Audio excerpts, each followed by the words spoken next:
So, chat, do you like birds? Hmm? Do you like birds, chat? Eh? Because guess what?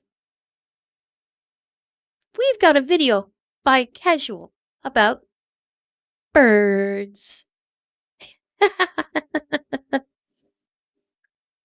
No idea what it's about, but let's find out.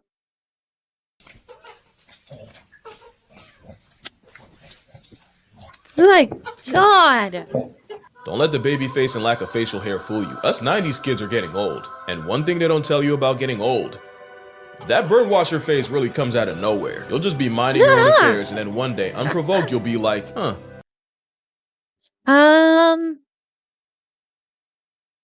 Correct me if I'm wrong. I'm pretty sure that bird's trying to fuck him. I'm reasonably sure that bird is trying to fuck that man. Yeah. One day, unprovoked, you'll be like, huh. That is an immaculate looking grackle. We laughed, but the whole time he was right. The bird is the word. And is he wrong? Just look at Buddy go. I could watch that for a couple of minutes without getting bored. This is an American woodcock, and I know what you're thinking. They go by a lot of names, such as the timberdoodle, the bogsucker, and the hokum-poke. The timberdoodle, the bogsucker, and the hokum-poke. I have never heard of those names for birds in my life, and I thank Casual above for introducing me to them. I think the hokum-poke may be one of my new favorite words. I may have to find a way to inject that into conversation on a more daily basis. As for the partridge plugwalk, woodcocks eat worms, and it's believed that a cute little woodcock waltz to us is a Category 7 disaster to any earthworms below, and the confusion makes it easier for a hokum-poke to poke 'em folks. They do their dancey dance in the name of murder. And clearly it takes some time for a woodcock to get the rhythm right. As you can see for this baby bogsucker, the beat is chasing them. They're just faster, but they're trying, and one day they'll get the motion, and that's all you really can do when you're a little woodcock. Now, if I've gotten older, there's one bird I've really grown to appreciate. This is a blue-footed booby. Now, I know what you're thinking. Let's address it. Why blue? We'll get to that, but the blue-footed booby is a seabird of the Sula genus, along with the masked booby, the Nazca booby, Peruvian booby, brown booby, and the red-footed booby. That's a lot of boobies. Chat, we like boobies. Say it with me. We like boobies. We like boobies. Don't let poor media representation fool you. Boobies come in a lot of colors, but to be fair, you might have only ever seen blue. Well, the blue comes from the carotenoid pigments in the fish they eat. It's really no different from the shrimp that turns flamingos pink. And if you identify as Bugs Bunny, carrot consumption can tint you tangerine. For bluefoots, the color actually correlates to their health, and by extension, how attractive they are to a partner. And there's no stolen valor in the system. Scientists did an experiment where the boobies starved for 48 hours saw an immediate decrease in the brightness of their blue. They took it a step further by taking a male booby, we'll call him a moobie, that already had a female lay an egg in his nest and dulled his feet with makeup. His mate responded to the nerf by laying a smaller egg days later, one with less yolk concentration and therefore less of a chance of living. So yeah, the brightness of a booby means everything and is a literal blue check that verifies their immunological health. Funny thing, you see the same thing with mandrills. Male mandrills look like they got rear-ended by a snow cone machine because it's a sign of social status. The higher the status, the higher the saturation. But a mandrill that gets regularly bullied and beaten will lose its cheek color, so that's why alpha mandrills look like they're constantly cotton candy constipated. The brighter the butt, the more he procreates. And brighter boobies get more groupies, which is why their courtship display involves birds flaunting their colorway. It's like red bottoms for Chris. It honestly looks like they're on a mission not to crease their sneaks, and the final act of this dance involves the moobie presenting his partner with nest material. Even though blue-footed boobies don't even make nests. Nah, instead they thug it out on the ground, while defecating 360 until the dried product forms a ring around the nest. Why? Well, as it turns out, boobies have a poor sense of smell, but great visual memory, and in a flock of up to 10,000, they recognize their nest by the specific ring of guano, and guano stands for, gonna wanna stay in that ring, because somehow that Interesting. They have a very keen sense of pattern recognition. Oh, that's cool. Like, yeah, like, basically based on the way the female sprays shit around, they'll recognize that particular pattern. Well, no, that rabbit, like, that's the whole thing is, it's not gonna repeat. So, but their sense of vision is so keen, their attention to detail is so keen, they'll pick up minute details that maybe you or I would say, like, oh, that looks like the same fucking thing. They'll pick up those minute details in the pattern and recognize it as theirs or not. That is cool. Guano stay in that ring, because somehow that visual memory doesn't apply to their children, and only chicks inside the septic center get fed. Baby boobies that leave the center not only don't get recognized and don't get fed, they might get massacred by their own mother. Did I just hit God. Leaving the poop ring.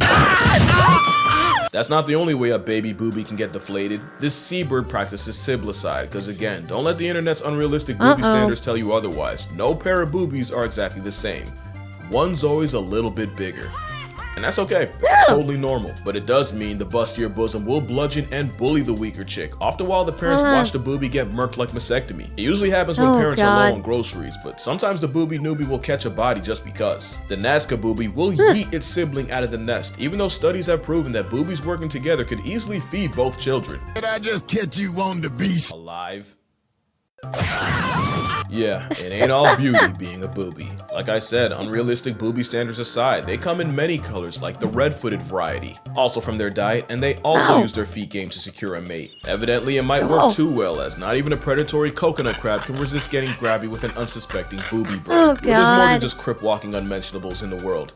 There's also tits. I've definitely grown to appreciate these fleet of flying popcorn chicken. Really nothing like waking up and opening your blinds to a nice pair resting outside your window. Tits are a large family of passerine birds seasoned all across the world. Alright, let me stop waffling. Let's address the elephant in the room. In Eurasia and Africa, they're known as tit birds, but come to America and you'll find they're called Pickadees! Pickadees!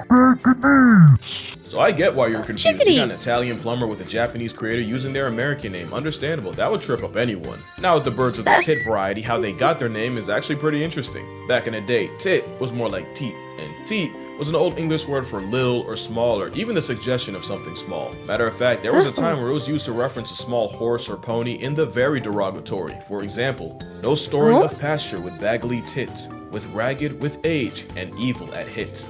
Thomas Tasser. Translation? Tommy had a problem with them horses. But yeah, tit means little, and if you don't believe me, pardonnez mon français, mais petite means little. So that is un petit paire de tits. Also in old-timer language, mus referred to bird, and the game of telephone turning mus into mouse is how there's now a group of birds known as titmouse. English lesson aside, when it comes to birds, there's a lot of tits in the world, and they come in all shapes and sizes. My favorite is the long-tailed tit. Look at him. He's like my final boss of bird bias. It's one of Europe's smallest birds, cause okay, this little guy is so adorable. He is so cute. Look at him, he's so fluffy. Look, he's so fluffy feather. Raven, no. He is cute, not tasty. And besides, you barely, like, you would basically be having enough meat for literally one popcorn chicken bite. It's that tasty. He's cute. Smallest birds, cause you know, they tend to keep it pretty putsy, except in Sweden. They got big ones over there. In fact, it's home to the great tit. At about 5.5 inches as far as tits go, they sure are. Can't leave the Americans out, so of course we gotta shout out Sultry Parus minimus, or the bush tit. And representing the aforementioned titmouse is the tufted titmouse of Texas. Obviously they're found in more than just Texas, but ain't no stops in alliteration station. But back to my preference, the long-tailed tit.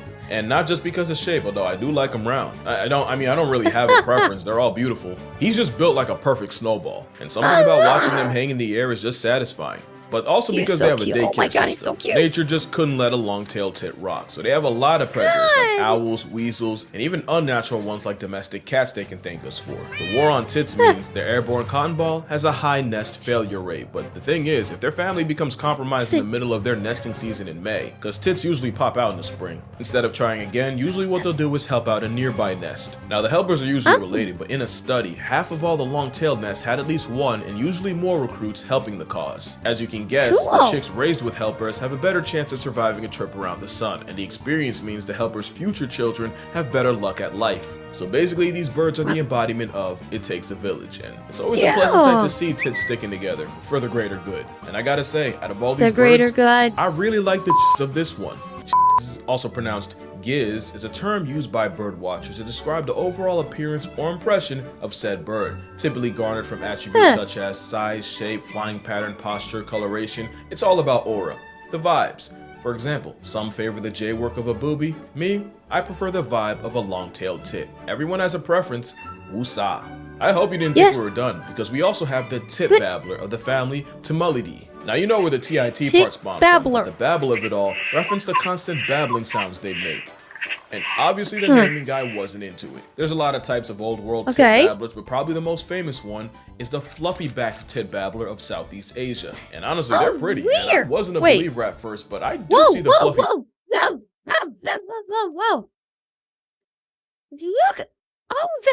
Look at that. It's got, like, warblers in its throat, which has gotta help it with singing. Oh, that is so neat.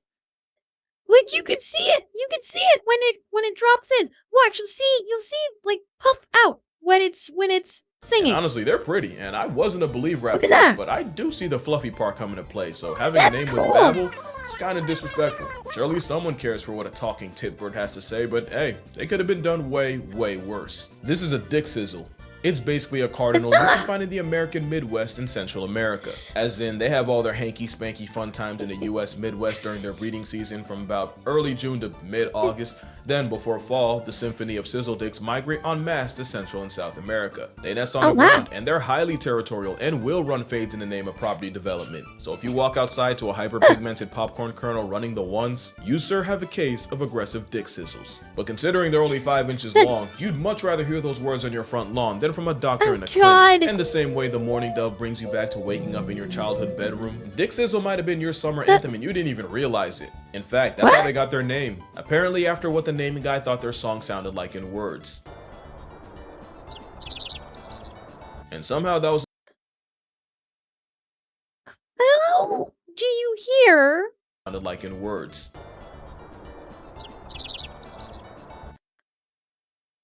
Oh, do you hear that? And think dick sizzle.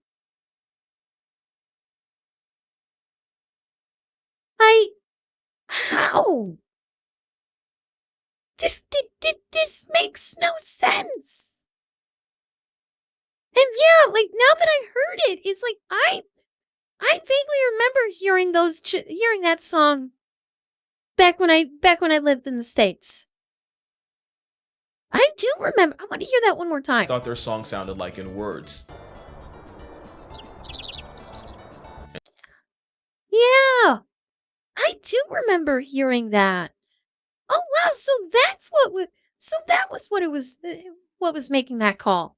Oh, that is so neat. And somehow that was enough to get named like an STD. If that's onomatopoeia, I wouldn't want to be ya. Speaking of which, this is the go-away bird of Africa. Same timing as Richard Sizzle. Their lore is that their call sounds like Kowe, which apparently was in the neighborhood of go away. At first I wasn't feeling it, but if I try really hard, I can make myself hear it. Or I could just be getting Barbied again. Oh, fuck! That's what vintage! Did he not just curse? The fun thing... Wait! We need to hear that again. Oh, fuck! That's what vintage! Did he not... Okay. No, the first time I heard it too. Okay, chat. Test time. Alright. This first time, I want you to look at the green words. Okay? When the clip plays, look at the green words. Okay? Oh, fuck! That's what vintage! Did he not just curse? Now, look at the red words this time. Barbied again. Oh, fuck! That's what vintage! Did he not just curse? The fun thing about them is, it's believed that is an alarm call to warn other go-aways and actually even other... No, he didn't. He didn't, Nick. He said Barbie. He did say Barbie, but the way that the actor enunciated it, it sounded like and Mechanism. That's why I was saying the first time, look at the green one, the green text bubble, and then the second time look at the red text bubble, because what you're looking at will influence what you're hearing. Yep. Animals of predators. Conceptually, if that's true, that's really cool. And that's it for the onomatopoeia portion. Let's talk about the rough-faced shag. It sounds like a euphemism for the cultural appropriation of canine coitus. Really, it's a rare seabird endemic to New Zealand. Shout out New Zealand. A cormorant, if you will. You know what else is a cormorant? Yes, it is, Tornado. This aquatic attack on Titan is also called a king shag, and the rough-faced thing comes from the patch of dry yellow skin called the caruncle. Lots of birds have this, like the king vulture. By the way, do not Google caruncles on a pigeon. I'm serious, that ruined my whole vibe. For big shaggy, the caruncles really swell up and brighten during breeding season. Also, that ring around their eye turns an even bolder blue. It's really no different from the blue of a booby bird. Consider it amorous eczema. And it's not the weirdest thing a bird will do for attention. This is a sage grouse. And this is the part of the video that might actually get me got. Two things. One, that's a guy. And two, those implants are inflatable guller sacs that they pop out for female validation. Well, I can think of more than a few people who might like to have these guller sacs that are inflatable. Yes, this is a male bird. Oh, fishy, no, there's nothing horny about this. I'm being fucking genuine here.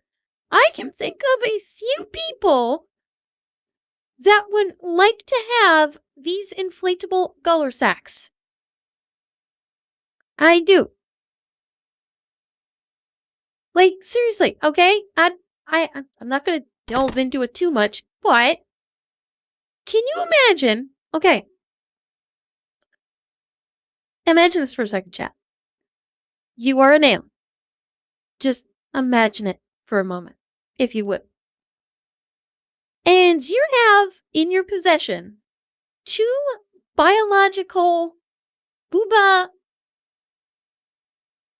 prostheses that you can elect to inflate and deflate at will. A certain segment of the, I will colloquially say male populace, would greatly much appreciate being able to have these inflatable booba. You know? I could see them like saying, why not me? Why not me? You know? Validation. What they'll do is gangs of grouses will gather in groups called Leks, that's L-E-K, and they'll display their headlights in a courtship dance that you can actually hear from 3 miles away. It's very competitive. God damn. They'll spend hours a day doing it. And in the center of the Lek is the biggest bosom bird, the dominant male that gets to mate with pretty much 80% of the girl grouses there. Now let's be honest, you and I probably had the same thought when we saw this. How do they avoid predators when they're built like an uppercase cry for attention? Yeah, see, that's the thing though. Grouses have the peacock problem, where their biggest flex often gets them flatlined by predators. Those chesticles mean guy grouses get griefed by eagles so bad that the ratio of girls to guys can be 2 to 1. But there's another bird that gets their Leks in. This is an Andean cock of the rock, and shout out to Peru, that is their national bird, and that is who you can blame for this. They have one of the biggest glow-ups in nature because that's how they look fresh out the shell. The cock of the rock will also gather in Leks and also put on a show for female attention. I wish I had more videos I could show you, but apparently cock of the rocks are difficult to witness because apparently they're shy and easy to disturb because even a rock cock can get performance anxiety. Again, it happens, it's totally normal. I mean, not to this guy, but with a name like Superb Bird of Paradise, thinking otherwise would be a failure of your expectations. But whether you see it or not, the bird of Peru really knows how to rock out with his cock. Okay, that's gonna do it for this video. I feel like with all the chest jokes I made, it's only right that I donate to the breast cancer organization. So link down below if you'd like to do so as well. Also, did you know 1 in 8 women will develop breast cancer? Stop playing with y'all health. Go get screened. A dead boobie's a terrible thing. Also, I feel like I keep forgetting to plug the fact that I have a Patreon, so if you'd like to support this nonsense beyond just subscribing, the link will also be in the description. But as always, It does, Sphinx. honestly, I was not thinking really that too. hurting That right like now. Don't it give had that something you need, not Elvis in this look, that economy. Like, that it's cool if you pompadour do, but Elvis. I don't really need it. I would appreciate if you liked the video. Y'all know I usually don't ask that without offering something, but I think we both know YouTube's not gonna be kind to this one. But yeah, drink water, hug your mother. I'm telling y'all, birds really do be birding. Take time to appreciate. And I'ma see y'all in the next one.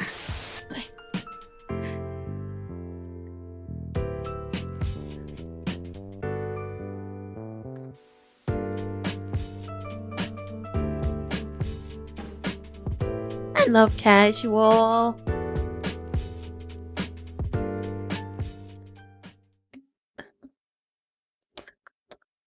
That was fun. And yeah, birds are like, there's a reason why, you have said like birds are oddly sexual.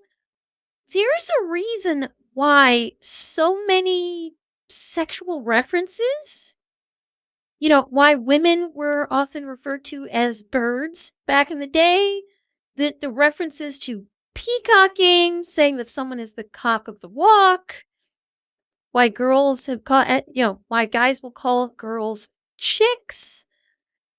This is all, it kind of translates to human language, but with birds being so sexual. I think that's just been, people back in the day may have just recognized this and it's been entered into the lingo and that's just been passed down through generations.